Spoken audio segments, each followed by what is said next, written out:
8ویں امام بیٹھے گریہ کر رہے تھے. میں سب کے جملے پیش کر رہا ہوں جلدی جلدی, ایک دو جملے ہر امام سے متعلق. چھٹے امام علیہ السلام سے متعلق ملتا ہے کہ جب چھٹے امام کے گھر پہ کوئی آیا نا تو دیکھا کہ مولا بہت زیادہ گریہ کر رہے ہیں. کہا مولا کیا بات ہے؟ کہا آج عاشورے کا دن ہے. ایک مرتبہ امام علیہ السلام نے کہا کہ تم نے کوئی مرثیہ کہا ہے, کوئی شعر کہا میرے جد حسین کی شہادت پہ؟ کہا ہاں مولا میں نے شعر کہے. کہا ذرا سناؤ. جب وہ سنانے لگا امام نے کہا رک جا بھی نہ پڑھ. امام نے خادم سے کہا ذرا پردے کا اہتمام کر دے, میری ماں سے, میری بہنوں سے, میری بیٹیوں سے, میری زوجہ سے کہہ دے مجلس ہونے والی ہے, وہ بھی آ جائیں. جیسے پردہ کھینچا نا کہ ایک مرتبہ امام کی جو گھر میں خادم تھا اس نے جا کے آواز دی, کسی خادمہ سے کہا کہ امام کی طرف سے حکم آیا, امام کی والدہ حضرت ام فروہ کو بتا دو مجلس حسین ہونے والی ہے. جیسے پردہ کھینچا امام کی والدہ آ کے بیٹھ گئیں, امام کی بہنیں آئیں, امام کی بیٹیاں بھی آ گئیں, امام کی زوجہ بھی آ گئی, سب آ کے بیٹھ گئے. وہ جو شاعر تھا نا وہ امام کی والدہ کے خاندان سے تھا, حضرت ام فروہ کے خاندان سے تھا. ایک مرتبہ اس نے اشعار پڑھنا شروع کیے تو آواز آنے لگی, امام کی والدہ بلند آواز سے رونے لگیں. جب امام کی والدہ کی رونے کی آواز آئی نا تو ایک مرتبہ اس شاعر نے جناب ام فروہ سے کہا کہ اے ام فروہ اگر آپ زیادہ روئیں گی تو آپ کا بیٹا آ کے آپ کو دلاسا دے گا.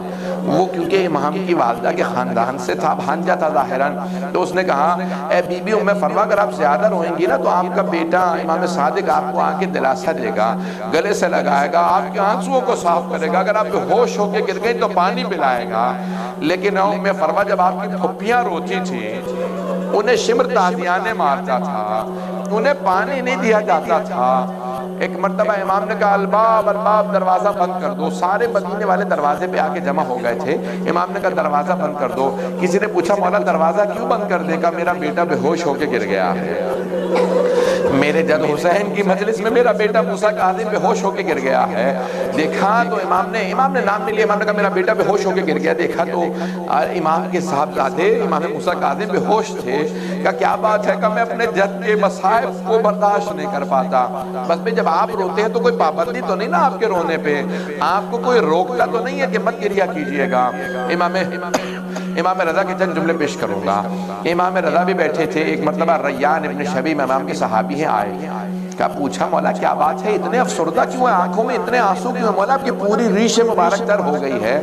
امام نے کہا یہ ابن شبیب, شبیب کے بیٹے تمہیں نہیں پتا آج عاشورے کا دن ہے. کہا مولا حکومت اعلان نہیں کرتی ہے, کوئی غم کا اعلان نہیں ہوتا. کہا نہیں آج عاشورے کا دن ہے. کہا مولا ذرا اپنے جد کی کوئی مسائل تو سنائیں. امام نے کہا انہو ذبح کالکبش, ان کو ایسے ذبح کیا گیا جیسے گوزفند کو ذبح کیا جاتا ہے, جیسے ایک بھیڑ کو ذبح کیا جاتا ہے.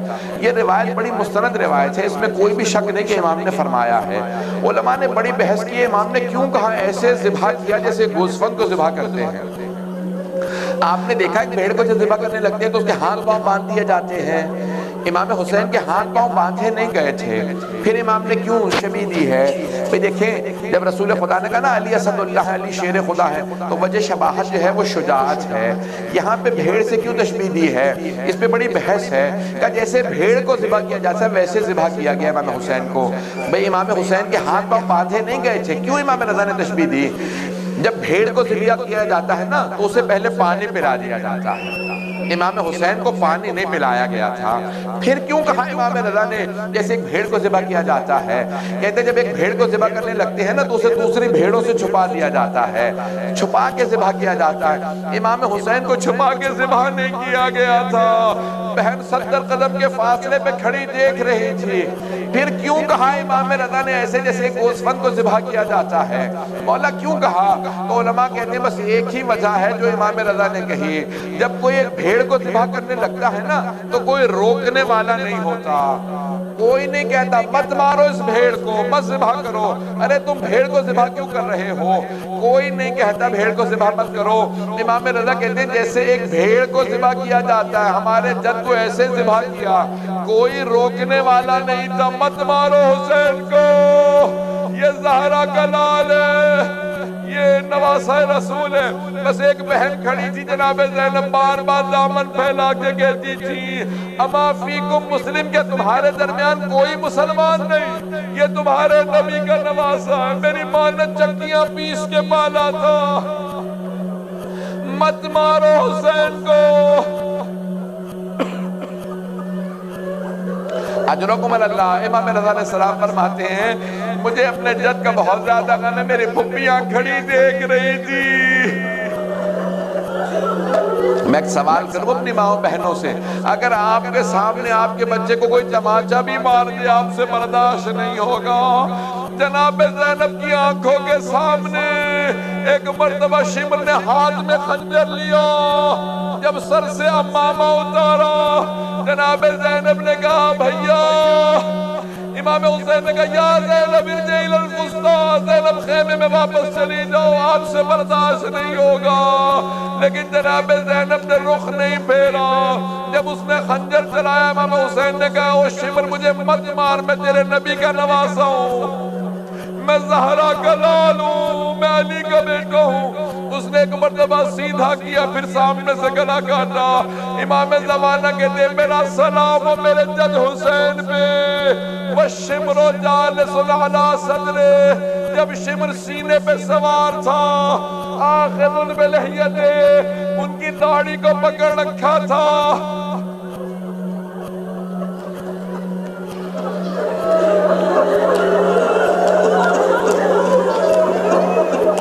میں تمام کر دیتا۔ امام رضا علیہ السلام کا آخری وقت تھا۔ بھئی تاریخ نے لکھا 3 ایسی بہنیں ہیں جو بھائیوں کے ساتھ گئی ہیں۔ پہلی جناب کلثوم ہے جو جناب موسیٰ کے ساتھ گئی، دوسری جناب زینب جو امام حسین کے ساتھ گئی، تیسری بہن جناب معصومہ قم جو امام رضا کے ساتھ گئی۔ جب جناب معصومہ قم پہنچی نا تو ایک مرتبہ کسی سے سنا کہ کوئی بی بی بار بار کہتی ہائے امام رضا مارے گئے، ہائے امام رضا مارے گئے۔ بی بی نے فوراً کنیز سے کہا ذرا بلا کے تو لائے سے کہ کس امام رضا کو یاد کر رہی ہے۔ ایک مرتبہ جناب معصومہ نے پوچھا تو بار بار کیوں کہتی ہے ہائے امام رضا مارے گئے؟ کہا بی بی آپ کیسی شیعہ ہیں، آپ کو نہیں پتا شیعوں کے 8ویں امام کو زہر دے دیا گیا۔ جناب معصومہ رونے لگی کہ ہائے میرا بھائی مارا گیا، مجھے پردیس میں پتہ نہ چلتا۔ کسی بی بی کو پردیس میں نہ خبر ملے بھائی مارا گیا، لیکن میں ہاتھ جوڑ کے کہوں گا او بی بی معصومہ آپ قم میں تھی، بھائی مشہد میں، لیکن جناب زینب دیکھ رہی تھی۔ الا لعنت اللہ علی القوم الظالمین وَسَيَعْلَمُ الَّذِينَ ظَلَمُوا أَيَّ مُنْقَلَبٍ يَنْقَلِبُونَ۔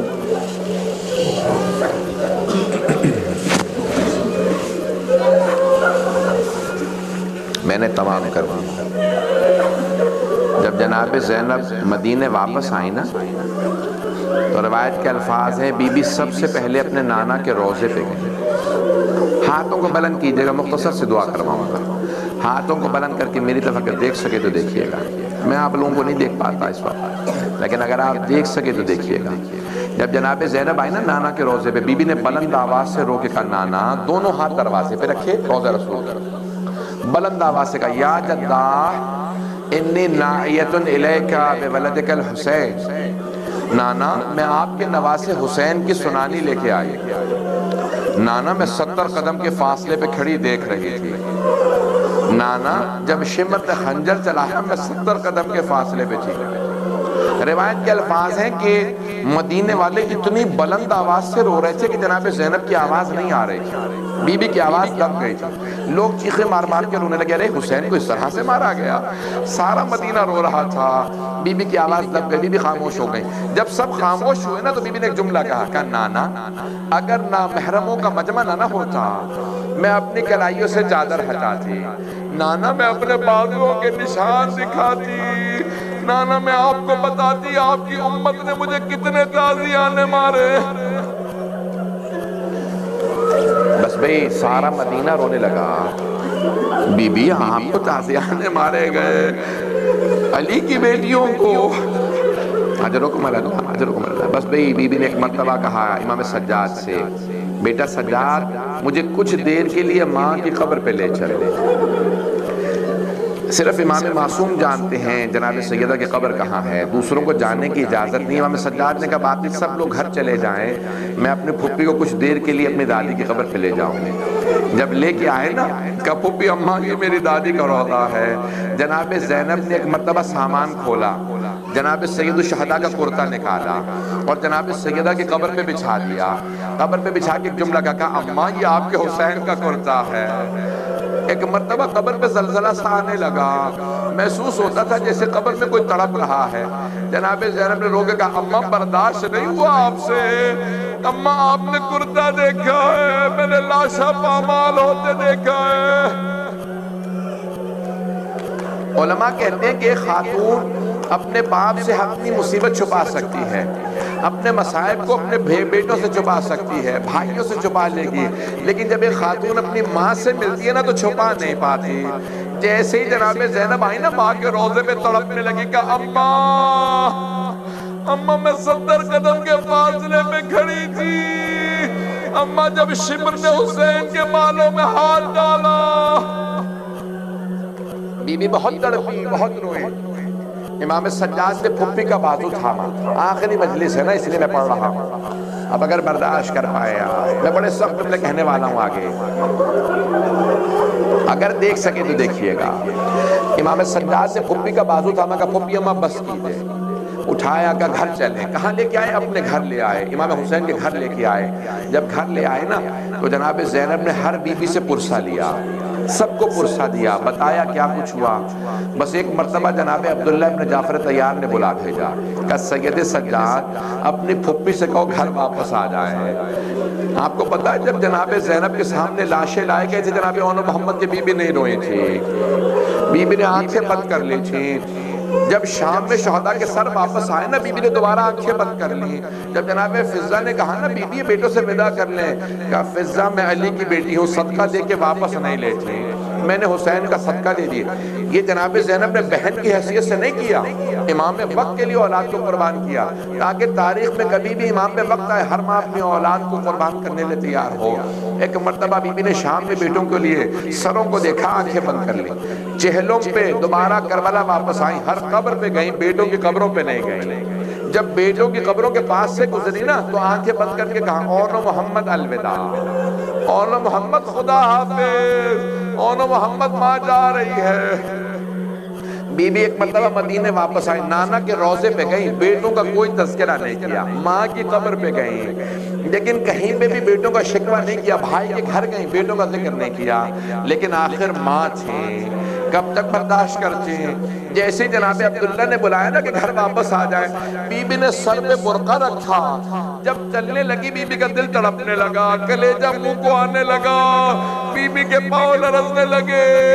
ایک مرتبہ تڑپتی ہوئی گھر پہنچی, جیسے ہی گھر میں آئی صحن میں 2 جانمازیں بچھی دیکھی, جانمازیں اٹھا کے سینے سے لگائی اور تڑپ کے رونے لگی کہ اون محمد میرا اس گھر میں دل نہیں لگتا, مجھے کوئی لے جائے, میں جینا نہیں چاہتی. بی بی بہت تڑپی, ابھی گریہ کر رہی تھی, زمین پہ بیٹھی. جناب عبداللہ ابن جعفر طیار گھر میں آ گئے لیکن بی بی کو پہچان نہیں سکے. نہ جانے کیا بیت گئی جناب زینب پہ, جناب عبداللہ نے پہچانا نہیں یہ زینب ہے. ایک مرتبہ جناب زینب کو دیکھا, کہا بی بی کیا بات ہے, آپ کیوں آئی ہیں ہمارے گھر میں, میری زوجہ گھر نہیں ہے, چلی جائیے. جناب زینب نے دونوں ہاتھ سر پہ رکھے.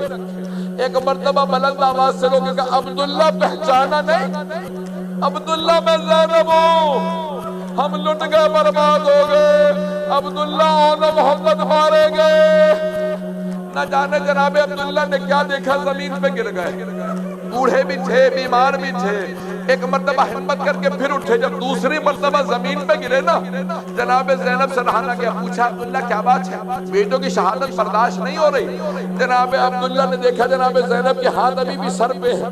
جناب عبداللہ نے کہا زینب وہ دونوں حسین پہ قربان, میں ہوتا میں بھی قربان ہو جاتا, مجھے بیٹوں پہ صبر آ گئے, لیکن زینب میرے ایک سوال کا جواب دیجئے. جناب زینب نے کہا عبداللہ کیا سوال ہے, کہا زینب یہ کلائیوں پہ نشان کیسے. ایک مرتبہ جناب زینب نے کہا عبداللہ ہاتھوں میں رسیاں, کوفہ و شام کے بازار, شرابی کا دربار, مجمع عام, علی کی بیٹیاں, ہاتھوں میں پتھر, باغیوں کے نعرے.